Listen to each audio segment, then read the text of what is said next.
24 अक्टूबर 2025 को सीमा सुरक्षा बल के सहायक प्रशिक्षण केंद्र इंदौर में आरक्षक बेंच नंबर 205 की भव्य दीक्षांत परेड का आयोजन संपन्न हुआ, जिसमें 141 सीमा प्रहरियों ने राष्ट्र रक्षा की शपथ ली। इस परेड के मुख्य अतिथि आलोक कुमार सिंह, महानिरीक्षक सहायक प्रशिक्षण केंद्र सीमा सुरक्षा बल इंदौर थे। उपरोक्त बेंच का शपथ परेड संस्थान के परेड ग्राउंड में बड़े हर्षोल्लास के साथ संपन्न हुआ। समारोह के प्रारंभ में नव आरक्षक शैलेश कुमार मिश्रा, द्वितीय कमान अधिकारी भालेंदु त्रिवेदी, समादेष्टा सहित अन्य सैनिकों ने मुख्य अतिथि आलोक कुमार सिंह को सलामी दी। इस परेड के परेड कमांडर गोरे केशव एवं सभी नव आरक्षकों ने मुख्य अतिथि के समक्ष राष्ट्रीय ध्वज को साक्षी मानकर देश के संविधान के प्रति एकता, अखंडता एवं संप्रभुता को बनाए रखने की शपथ ली। शपथ परेड के उपरांत नव आरक्षकों द्वारा रंगारंग कार्यक्रम की प्रस्तुतियां की गई, जिसमें डंबल शो का प्रदर्शन एवं भांगड़ा नृत्य प्रमुख रहा। बेंच को 44 सप्ताह के कठिन प्रशिक्षण के दौरान विभिन्न हथियारों, ड्रिल, शारीरिक प्रशिक्षण, फील्ड क्राफ्ट, मैप रीडिंग, युद्ध कौशल, निशानेबाजी, सीमा की निगरानी, आतंकवाद एवं उग्रवादियों से लड़ने की कला इत्यादि का गहन प्रशिक्षण दिया गया। आज आपने इस भव्य परेड को देखा और ये इस बार इनको कई चुनौतियां थी। ऑपरेशन सिंदूर के बाद इन और आरक्षकों के ऊपर बहुत सी जिम्मेदारियां थी और हमारे जो इंस्ट्रक्टर्स हैं उनके ऊपर खास करके बहुत सी ज़्यादा जिम्मेदारी थी कि जो नए टैक्टिक्स का समावेश किया जा रहा है इस बदलते भारत में, उसको अच्छी तरह से निर्वहन कर इन सारे ट्रेनीज़ को अच्छे से ट्रेन किया जाए। तो वो मुझे बड़ा गर्व के साथ कहना पड़ रहा है कि इनको बहुत अच्छी ट्रेनिंग दी गई है, नए हथियारों के साथ, नई जो हमारी स्ट्रेटजीज़ हैं उन सब के मद्देनज़र रखते हुए।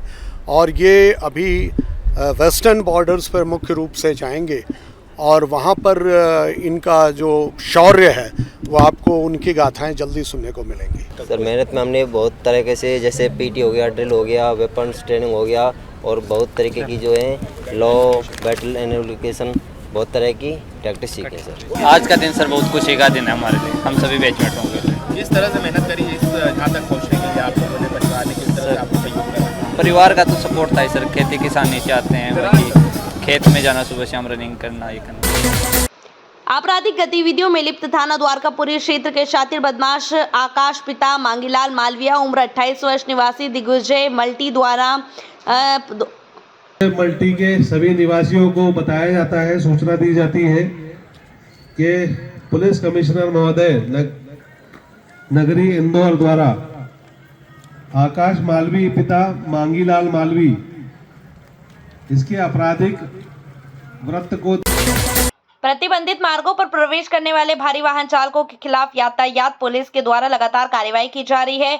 गत दिवस भी विभिन्न प्रतिबंधित मार्ग को 17 पर भारी वाहनों पर चालानी कार्रवाई करते हुए पुलिस ने 85,000 रुपए का अर्थदंड वसूल किया है। साथ ही वाहन चालकों को हिदायत भी दी गई है कि प्रशासन द्वारा दिए गए दिशा निर्देशों का पालन करें। आपराधिक गतिविधियों में लिप्त शातिर बदमाश धर्मराज उर्फ धम्मू, पिता जगन्नाथ गौड़, उम्र 32 वर्ष, निवासी शांतिनगर थाना पलासिया इंदौर के विरुद्ध पुलिस कमिश्नर संतोष सिंह ने जिला बदर आदेश जारी करते हुए आरोपी धर्मेंद्र उर्फ धम्मू को इंदौर सहित आसपास की सीमाओं से 6 माह के लिए जिला बदर किया है। उक्त आदेश को पुलिस थाना पलासिया की टीम द्वारा क्षेत्र में लाउड स्पीकर के माध्यम से सुनाकर आरोपी धर्मराज व उसके परिजनों को आदेश के पालन के लिए पाबंद किया गया है। इंदौर में शुक्रवार को केंद्र सरकार की ओर से रोजगार मेले का आयोजन किया गया, जिसमें देश भर के 51,000 युवाओं के साथ जिले के 104 युवक युवतियों को नियुक्ति पत्र प्रदान किए गए। कार्यक्रम में केंद्रीय मंत्री दुर्गादास उइके मुख्य अतिथि के रूप में मौजूद रहे।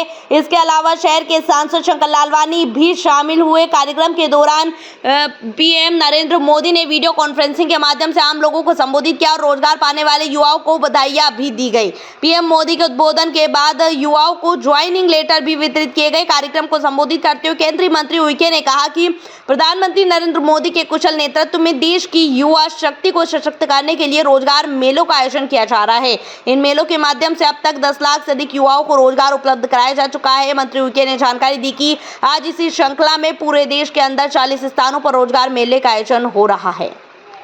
आज हमारे बीच में हमारे ज्येष्ठ कैबिनेट मंत्री, हमारे आदरणीय तुलसी सिलावट जी, भाई साहब, हमारे क्षेत्रीय लोकप्रिय सांसद शंकर लालवानी जी, जिनकी विधानसभा में ये कार्यक्रम संपन्न हो रहा है, प्रिय श्री गोलू शुक्ला जी, विधायक जी, सभी के गरिमामय उपस्थिति में ये कार्यक्रम चल। इंदौर में शुक्रवार को वार्ड क्रमांक 74 में नगर निगम का पूरा राजस्व अमला मैदान में दिखाई दिया। टैक्स अमले ने प्रत्येक घर, दुकान और भवन का मौके पर सर्वे किया। पुराने टैक्स और नए मूल्यांकन का मिलान किया गया और बकायेदारों की सूची बनाई गई। निगम कमिश्नर दिलीप कुमार यादव खुद भी वहां पहुंचे और राजस्व टीमों ने एक एक कार्यवाही की जानकारी ली गई है और उन्होंने अधिकारियों को निर्देश दिया कि टैक्स वसूली में किसी तरह की लापरवाही बर्दाश्त नहीं की जाएगी। निगम ने साफ कर दिया है कि इस बार की मुहिम के परिणाम सीधे तौर पर सहायक राजस्व अधिकारियों की जवाबदेही तय करेगी, यानी प्रदर्शन के आधार पर कुर्सी तक हिल सकती है। इसी अभियान के तहत वार्ड क्रमांक 74 में अवैध रूप से चल रहे हॉस्टलों पर भी शिकंजा कसा गया। भवन अधिकारियों और निरीक्षकों को मौके पर भेजा गया ताकि बिना अनुमति संचालित हो रहे हॉस्टलों की जांच की जा सके। इन अवैध गतिविधियों से परेशान रहवासियों ने भी राहत की सांस ली है। सूत्रों के अनुसार निगम जल्द ही बकायेदार संपत्तियों के टैक्स टैरिफ में बदलाव की प्रक्रिया भी शुरू करने वाला है ताकि हर संपत्ति से वास्तविक मूल्यांकन के आधार पर टैक्स वसूला जा सके। देखिए, जब भी मीटिंग्स होती है हमारी, उसमें जब भी हम रिव्यू करते हैं चीज़ों का, तो कुछ कुछ पॉइंट्स निकल के आते हैं। जैसे हमारे जो संपत्ति करके, जैसे जल करके, वो जो भी हमारे डोर टू डोर कचरे वाले जो हमारे जो कनेक्शंस होते हैं, तो उनमें कुछ कुछ डिफरेंसेस होते हैं नंबर्स में। और एक पॉइंट ये भी रहता है कि कुछ कुछ हमेशा ये भी रहता है किसी का कोई शिकायत आ गई, कम एरिया था तो ज़्यादा टैक्स बन गया, ज़्यादा एरिया तो कम उसका बना हुआ है। तो उसको जस्ट हमें मैं देखना चाह रहा था एक वार्ड में मेरे अदर स्टाफ को भेज के, वहाँ के अदर देन ARO को भेज के, कि क्या क्या कैसा कैसा एक सर्वे करा के कि कोई मकान जो छोटे उनकी संपत्ति ID बन जाए, और बाकी जो जैसे वाटर कनेक्शन नहीं है तो उनके वाटर कनेक्शन के काम भी हो जाए, किसी का ड्रेनेज का कनेक्शन तो वो भी हो जाए। तो ये सारी काम करने के लिए सभी डिपार्टमेंट्स को, सभी मेरे AROs को, सभी बिल कलेक्टर्स को, सभी मेरे जो BOBI हैं उनको भी, जो हमारा ड्रेनेज में और वाटर में जो स्टाफ है उनको भी एक बोर्ड में मैंने भेजा है ताकि वो नेक्स्ट 3-4 डेज के लिए पूरा एक हर घर का सर्वे करके और हमें एक रिपोर्ट दे दें, ताकि रिपोर्ट मतलब एक हमारे सामने आ जाए, जिनका भी जो पेंडिंग काम है वो सारे हो जाएं, और उससे एक थोड़ा सा आइडिया लग जाएगा कि और क्या क्या कमियां हैं जो बाकी वार्ड में हमें करानी। भावांतर योजना के संचालन के लिए इंदौर कलेक्टर शिवम वर्मा के निर्देश पर लक्ष्मीबाई नगर मंडी में किसानों की सुविधा के लिए व्यवस्थाएं की गई हैं। मंडी परिसर में अस्थायी विश्राम स्थल बनाए गए हैं ताकि खरीदी की प्रतीक्षा कर रहे किसान आराम से कर सकें। सबसे खास बात यह है कि मंडी में किसानों के लिए विशेष कैंटीन की शुरुआत भी की गई है, जहां भोजन और चाय नाश्ते की व्यवस्था रखी गई है। इसके अलावा मंडी में सूचना केंद्र और सहायता काउंटर भी लगाए गए ताकि किसानों को खरीदी प्रक्रिया, भुगतान और दस्तावेजीकरण से जुड़ी जानकारी तुरंत मिल सके। मंडी प्रशासन का कहना है कि खरीदी के दौरान किसानों को हर स्तर पर सहयोग दिया जाएगा और किसी को भी परेशानी नहीं होने दी जाएगी। भावांतर भुगतान की सबसे पहले भव्य रूप से हमने स्वागत किया। किसानों के स्वागत के लिए हमने फूल माला और तिलक लगा उनको स्वागत किया है। किसानों के लिए कृषक भवन को सुसज्जित किया गया है, फिर से, वैसे तो है पहले से ही, फिर भी सुसज्जित किया गया है। उसके बाद किसानों के लिए हमने एक आरक्षित शेड भी रखा है। भविष्य में अगर कोई किसान माल अगर रात को लेट होता है और उसके पास वाहन नहीं रहता है तो हमारे यहाँ पर एक आरक्षित शेड में रख के जा सकता है। उसके लिए सुरक्षा व्यवस्था की व्यवस्था करी हमने, पानी के लिए व्यवस्था करी है, और अपने किसानों को असुविधा न हो इसलिए गेट पे हमने 3 प्रवेश के 3 द्वार बनाए हैं। तो डायरेक्ट हमारा जो भी किसान आएगा वो प्रवेश पर्ची वहीं से प्राप्त करके और उसको भावांतर का लाभ प्राप्त होगा। पूरी मंडी में व्यवस्थाएं की गई थी और कलेक्टर साहब ने दौरा भी किया है यहाँ पर अलग अलग स्थलों का, क्या कहना? आज कलेक्टर साहब और ADM साहब सब आए थे, और मधु भैया हमारे लाडले विधायक जो कि किसान और व्यापारी और सबके हित के लिए काम करते हैं, और हमारे जिला अध्यक्ष श्रवण चावड़ा जी भी आए थे, और यहाँ पर सबको मंडी में देखा है पारदर्शिता से पूरा माल बिकता है। प्रदेश सरकार की महत्वाकांक्षी भावांतर योजना के तहत किसानों से सोयाबीन खरीदी का सिलसिला आज से शुरू हो गया है। इंदौर की लक्ष्मीबाई नगर मंडी में इस योजना की शुरुआत कलेक्टर शिवम वर्मा ने की। अब किसान अपनी उपज को मंडी और उपमंडियों में विक्रय कर सकेंगे।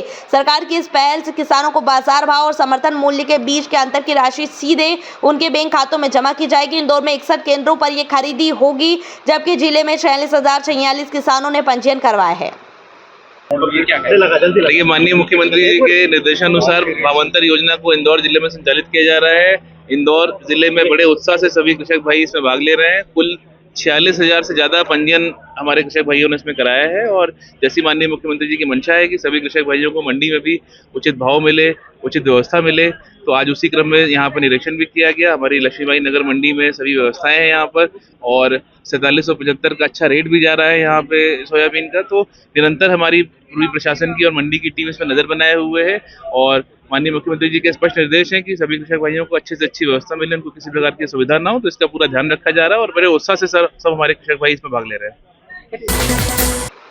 इंदौर जिले के कलेक्टर शिवम वर्मा ने एक अहम कदम उठाते हुए जिले में कार्बाइड गन के उपयोग एवं बिक्री पर पाबंदी लगा दी है। यहाँ प्रतिबंध इस उपकरण से हाल फिलहाल बढ़ती दुर्घटनाओं और बच्चों सहित आम नागरिकों में गंभीर चोटों को देखते हुए किया गया है। प्रशासन ने इस आदेश के साथ ही अवैध मुनादी भंडारण और वितरण के खिलाफ तत्काल कार्यवाही के निर्देश दिए हैं। कार्बाइड गन, जिसे कैल्शियम कार्बाइड द्वारा उत्पन्न गैस की मदद से कट पाइप व प्लास्टिक लाइटर सिस्टम से तैयार किया जाता है, एक बेहद जोखिम भरा उपकरण बन गया है। किसी भी छोटी चिंगारी से विस्फोट हो सकता है, जिसमें प्लास्टिक व पाइप के टुकड़े उड़कर आंख, चेहरे व शरीर को गंभीर चोट पहुंचा सकते हैं। प्रशासन का कहना है यह कदम सिर्फ उपकरणों की बिक्री बंद करने तक सीमित नहीं, बल्कि भंडारण की जगहों की सीलिंग, ऑनलाइन विक्रेताओं की ट्रैकिंग व पुलिस विस्फोटक विभाग की संयुक्त कार्यवाही के माध्यम से लागू किया जाएगा। इंदौर का बीआरटीएस कॉरिडोर एक बार फिर सुर्खियों में है। सभी औपचारिकताएं पूरी हो चुकी है, टेंडर की प्रक्रिया भी समाप्त हो गई है, फिर भी कॉरिडोर जस का तस खड़ा है। अब कलेक्टर शिवम वर्मा ने कहा कि बीआरटीएस को जल्द हटाया जाएगा और इस पूरे मार्ग को व्यवस्थित रूप से विकसित किया जाएगा। कलेक्टर शिवम वर्मा ने आश्वासन दिया कि बीआरटीएस को जल्द ही हटाया जाएगा। उन्होंने कहा कि शहर की यातायात जरूरतों को देखते हुए बीआरटीएस मार्ग को पूरी तरह से व्यवस्थित किया जाएगा ताकि लोगों को आवागमन में राहत मिल सके। कर चुकी लेकिन हट नहीं पाया। देखिए, बीआरटीएस के संदर्भ में जो टेंडर की प्रक्रिया वो पूर्ण हो चुकी है और जितना मुझे ज्ञात है कि वो जो प्रकरण है वो एमआईसी में हो चुका है, उसका वर्क ऑर्डर दिया जा रहा है, तो शीघ्र ही इस पे कार्य भी प्रारंभ होगा और इसको करके जैसा माननीय मुख्यमंत्री जी के निर्देश है कि इसको हटाकर इंदौर शहर की ट्रैफिक व्यवस्था बेहतर की जाए, तो उसके लिए भी हम लोग कार्य कर रहे हैं। वर्क ऑर्डर की प्रक्रिया में उसके बाद इसको हटाने का और नवीन जो उसमें मीडियन होगा उसका निर्माण का कार्य प्रारंभ किया जाएगा। Thank you.